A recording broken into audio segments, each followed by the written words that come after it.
Bonjour chers étudiants, j'espère que vous allez très bien. À la veille des examens S2, je reviens suite à votre demande avec une deuxième vidéo, une sorte de révision, vous et moi.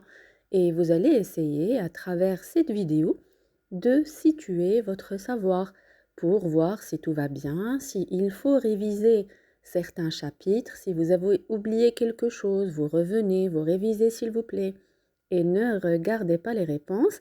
Essayez de stopper la vidéo, trouvez la bonne réponse et après, vous voyez si vous avez la bonne réponse que j'ai affichée. D'accord?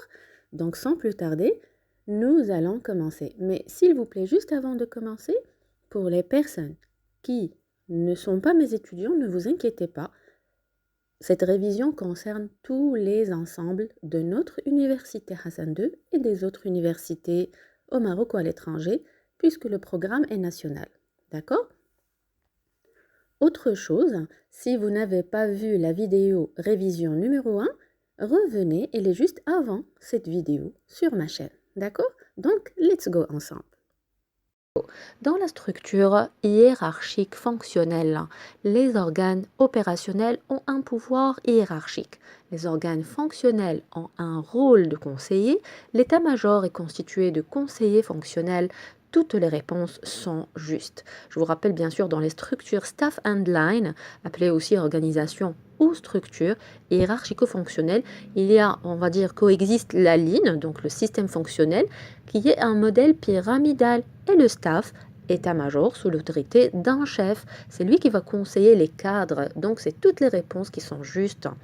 Et bien sûr, lui va superviser, coordonner leur activité et même leur impose les décisions stratégiques. Donc quand on parle de hiérarchico-fonctionnel, c'est le staff and line. C'est la structure qui se décline sous une forme mixte entre les structures fonctionnelles et les structures hiérarchiques. Allez, go vers la deuxième.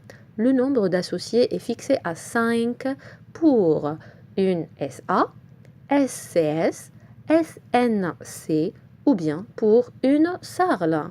Bien sûr, la réponse elle est très évidente, elle est très claire. Nous avons vu un chapitre concernant ce point-là. Oui, effectivement, très bien, c'est la SA. La société anonyme qui est une société de capitaux dont le mode de gouvernance correspond au fonctionnement des grands comptes. Bien sûr, il convient aux grandes entreprises en ce qu'elle permet de lever du capital auprès de nombreux investisseurs, lesquels ne peuvent supporter des pertes qu'à concurrence de leur apport. Allez, on y va vers la troisième. Les stratégies qui sont les plus dominantes dans le cadre de la PME sont des stratégies d'attaque, des stratégies de défense, les stratégies d'adaptation et de spécialisation, ou bien aucune de ces réponses. Nous avons vu bien sûr dans le cadre de la circonstance actuelle de la Covid-19 certaines stratégies. Oui, absolument, c'est les stratégies d'adaptation et de spécialisation. Surtout en réaction par rapport à la Covid-19, il y a eu plusieurs entreprises qui ont bien sûr opté pour cette stratégie. On y va vers la quatrième.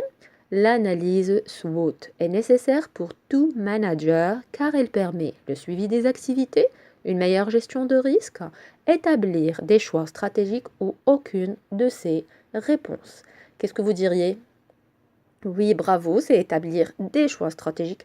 Bien sûr, c'est un outil magnifique, l'analyse SWOT, pour connaître les menaces, les opportunités. Qu'est-ce qu'il faut faire pour pouvoir profiter d'un environnement X ou Y?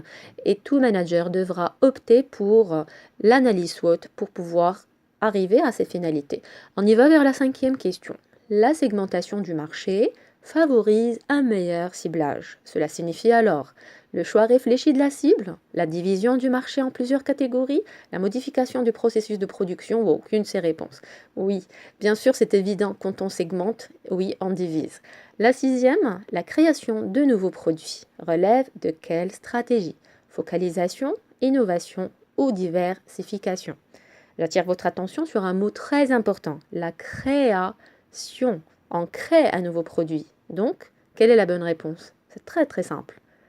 Mais bien sûr, c'est la stratégie d'innovation dans laquelle nous allons avoir de la créativité, bien évidemment.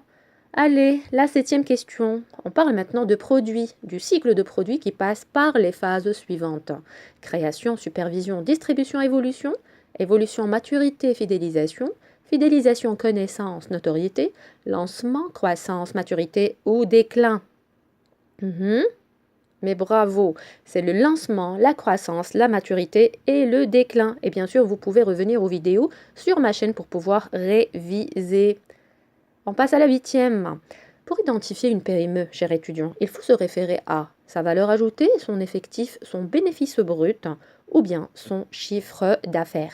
Bien sûr, nous avons commencé notre module management par l'ensemble des spécificités qui concernent la PME. Vous pouvez revenir aux premières vidéos carrément sur la chaîne, c'est-à-dire la vidéo 1, 2, 3, dans laquelle j'ai parlé de l'environnement de l'entreprise, de ses spécificités et ses formes. Mais bien sûr, le chiffre d'affaires, c'est un critère sur lequel on peut se baser pour mieux connaître et identifier la PME.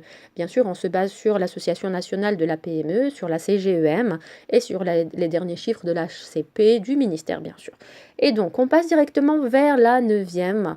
Relever la mauvaise réponse concernant l'analyse PESTEL. Elle renseigne sur les forces et faiblesses de l'entreprise, elle permet l'anticipation sur les décisions futures, permet une vision globale de l'environnement, reste un outil d'analyse stratégique pour surveiller les risques. Bien sûr, l'analyse PESTEL, c'est un cadre d'analyse en stratégie d'entreprise. L'acronyme qui signifie politique économique, sociale, on va dire, il recouvre les facteurs macro-environnementaux qui peuvent influencer positivement ou négativement une entreprise. Donc, l'analyse PESTEL, c'est un cadre d'analyse en stratégie d'entreprise. Et bien sûr, vous allez directement penser à SWOT. Oui, SWOT, c'est, on va dire, une sorte de diagnostic que le manager utilise, mais l'analyse PESTEL, elle va renseigner sur les forces et les faiblesses de l'entreprise. Non, pas du tout, c'est la mauvaise réponse. Elle va permettre les autres éléments que vous voyez ici. Mais c'est SWOT qui va nous renseigner sur les forces et les faiblesses, les menaces et les opportunités. Bravo, excellent, j'espère que vous avez beaucoup de bonnes réponses. Alors, le Total Quality Management ou le TQM est une inspiration du module Kaizen japonais, permet l'obtention de la participation de tous les salariés, se focalise sur le client comme principale préoccupation ou bien toutes les propositions sont justes.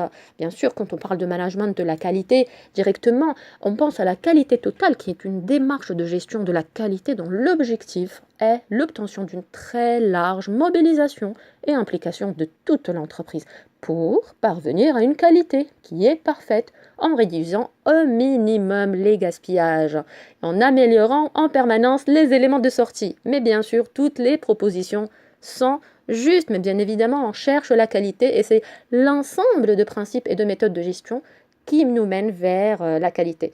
Donc, situez vos connaissances, laissez-moi des commentaires pour me dire combien de points vous avez, combien de bonnes réponses vous avez, où est-ce que vous en êtes, est-ce que vous avancez dans vos révisions, s'il vous plaît, revenez revoir les vidéos sur la chaîne, sur ma chaîne privée YouTube, et je reste à votre disposition pour toute question. Bon courage et à très très bientôt.